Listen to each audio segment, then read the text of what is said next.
आज कक्षा 8 हिंदी भारत की खोज पाठ 1 अहमद का किला।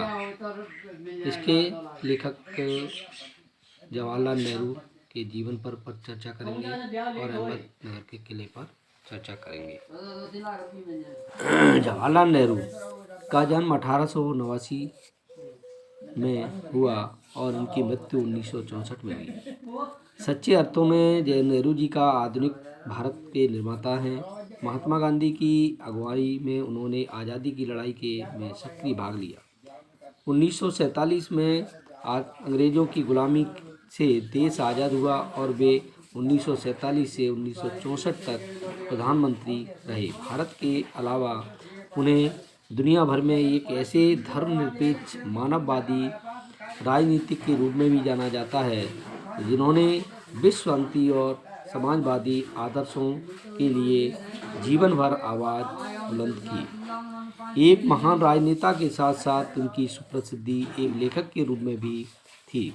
सर्वविदित हैं उनकी पुस्तकें विश्व इतिहास की झलकियाँ, आत्मकथा और भारत की खोज को क्लासिक का दर्जा हासिल है। भारत की खोज इनकी अंग्रेजी में लिखी पुस्तक डिस्कवरी ऑफ इंडिया का हिंदी अनुवाद है। इसे उन्होंने स्वतंत्रता आंदोलन के दौरान में 1944 में अहमदनगर के किले में अपने 5 महीने के कारावास के दिनों में लिखा था। पुस्तक रूप में यह प्रकाशित हुई 1946 में। इस पुस्तक ने नेहरू जी ने सिंधु घाटी सभ्यता के लेकर भारत की आज़ादी तक का विकसित हुई भारत की बहुविधि समृद्धि संस्कृति धर्म और जटिल अतीत को वैज्ञानिक दृष्टि से विलक्षण भाषा शैली में बयान किया है। अल्बर्ट आइंस्टाइन ने के शब्दों में इस पुस्तक से एक महान देश के गौरवशाली अतीत और आध्यात्मिक परंपरा की समझ हासिल होती है।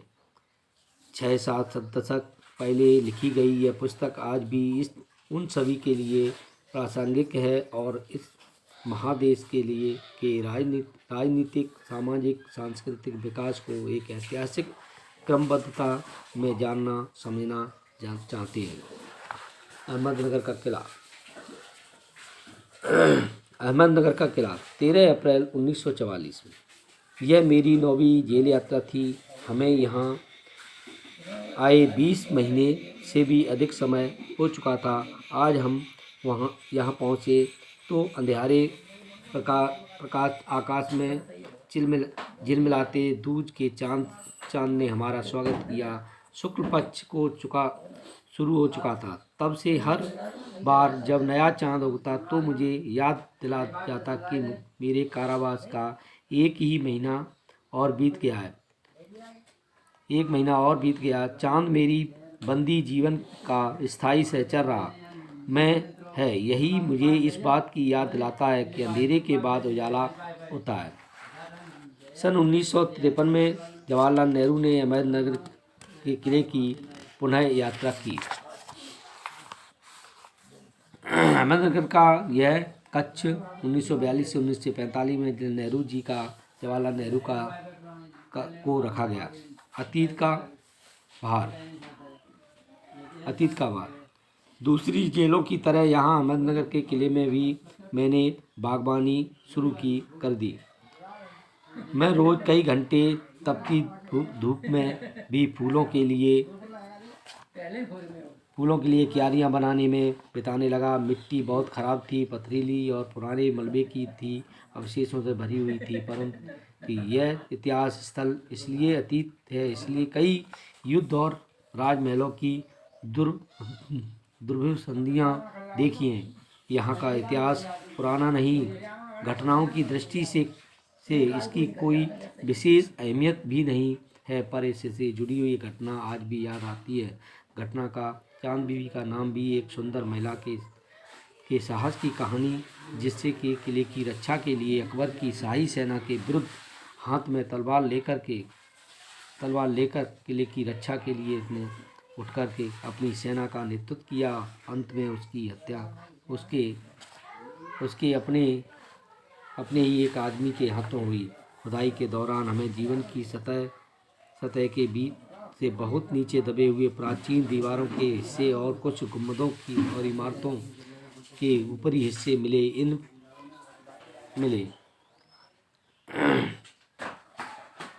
हम बहुत दूर नहीं जा सकते क्योंकि अधिकारियों से उनकी मंजूरी मिली नहीं और न ही हमारे पास इस काम को जारी रखने के साधन थे। अब मैंने कुदाल छोड़ करके हाथ में कलम उठा लिए, पर मैं जब तक आज़ाद नहीं हो जाता और कर्म के माध्यम से वर्तमान को अपने अनुभव का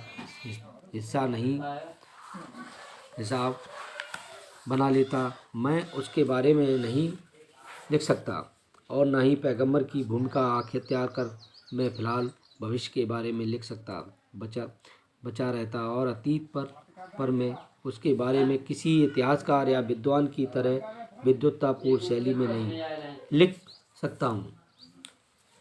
मैं पहले की तरह अपने आज के विचारों और क्रियाकलापों के साथ संबंध स्थापित करके ही उसके बारे में लिखा सकता। गेटे ने एक बार कहा था कि इस तरह का इतिहास लेखन अतीत के भारी बोझ से इस सीमा तक तैरता रहा है। दबाव भला हो बुरा हो दोनों तरह अभूत करता है। कभी कभी यह दबाव दम घोंटू होता है, खास तौर पर उन लोगों के लिए जिनकी जड़ें बहुत पुरानी सभ्यताओं में होती हैं, मसलन भारत और चीन की सभ्यताएं। आखिर मेरी विरासत क्या है? मैं किन बातों का उत्तराधिकारी हूँ? क्या उन सब का जिसे मानवता के दसियों हजारों साल के दौरान हासिल किया है, उसकी विजयों के उल्लास का, उसकी पराजयों की दुखद यंत्रणा का,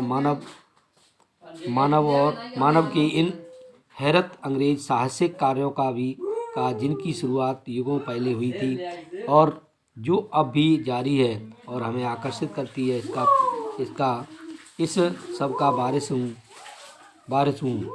साथ ही उन सब का भी इसमें पूरी तरह जाति की साझेदारी है। हम भारतवासियों की विरासत में एक खास बात है जो अनोखी नहीं होती, क्योंकि कोई व्यक्ति औरों से एकदम अलग नहीं होता। अलबत्ता एक बात लोगों